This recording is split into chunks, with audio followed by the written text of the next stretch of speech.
जय जगन्नाथ। आज्ञा राज्यसभा निर्वाचन को लेकिन वर्तमान चर्चा आरंभ हो गला। बीजेपी रो कोर कमिटी बैठक भी बसी। बिजु जनता दल रे नहीं कि चर्चा हैनी कहीं एकमात्र निष्पत्ति नेबा व्यक्ति होउछन्ति नवीन पट्टनायक। वर्तमान कथा उठुची किए केते आसन पाइबे। अंक कहूँ बीजेपी 2 बीजेडी 1 किंतु चतुर्थ आसन जदिव राज्यसभा जो निर्वाचन बेले चतुर्थ बोली किसी माने ना कि साधारणतः कह जाउची चतुर्थ आसन रे किए बीजेडी कांग्रेस मिलित भाव में जन स्वाधीन प्रार्थी जदि ठिया करती सी भी जीति जीवे से संख्या अच्छी उभय दल पाखे।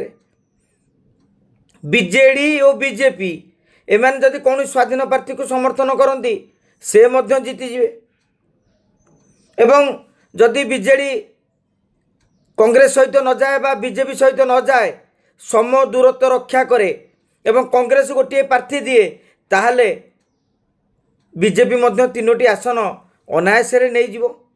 ए सब भितर जोड़िए कथा एबे चर्चा सृष्टि करिछि। राजनैतिक अलिंदरे ए कथा भुवनेश्वर नहीं दिल्ली जाए चर्चा होउछि। गोटे चर्चा होउछि जे कांग्रेस और बीजेडी एकाठी हेई परिबेनी किंबा एकाठी करा जाई परिबोनी सेथिपाई भारतीय जनता पार्टी उद्यम आरंभ कर देछि। आउ गोटे कथा होउछि दिल्ली रो जड़े शिल्पपति हेई पारंती सांबादिक हेई पारंती जो मानकर सुनाम रही बा प्रतिष्ठित सेमिति जड़े व्यक्ति स्वाधीन प्रार्थी भाव लड़े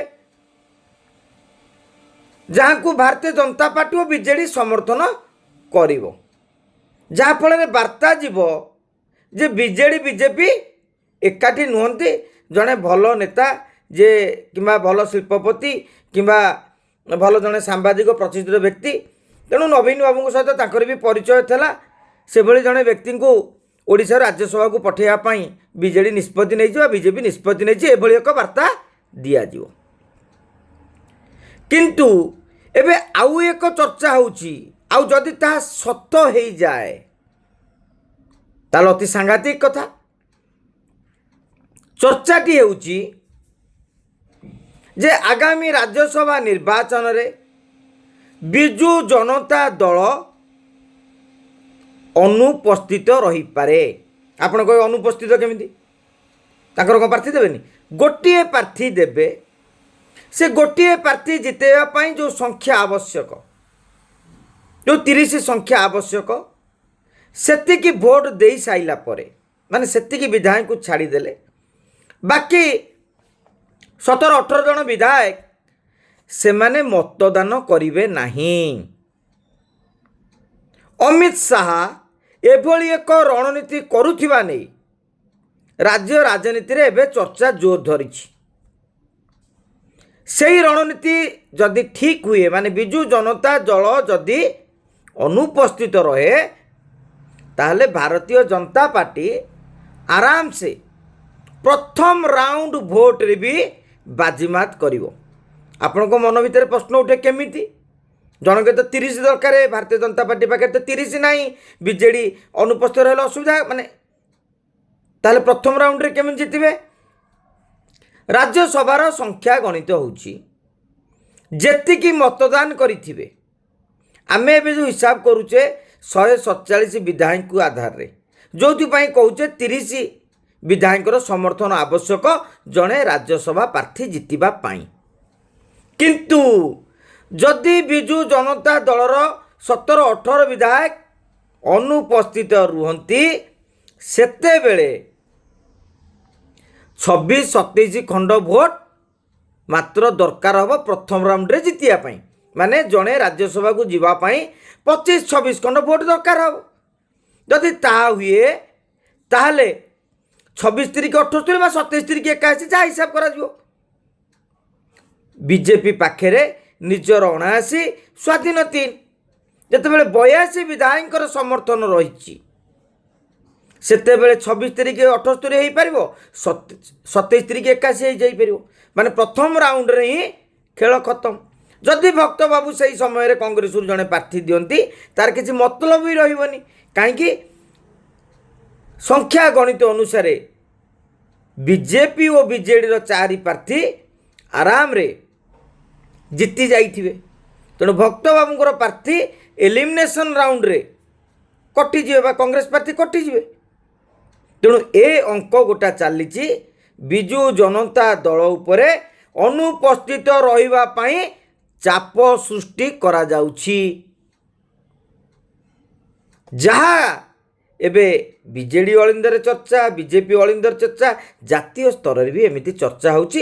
କୁହାଯାଉଛି ଅମିତ ଶାହ ଏ ନେଇକି ବିଜୁ ଜନତା ଦଳର ସୁପ୍ରିମୋ ନବୀନ ପଟ୍ଟନାୟକ ସହ କଥା ହେଇଛନ୍ତି।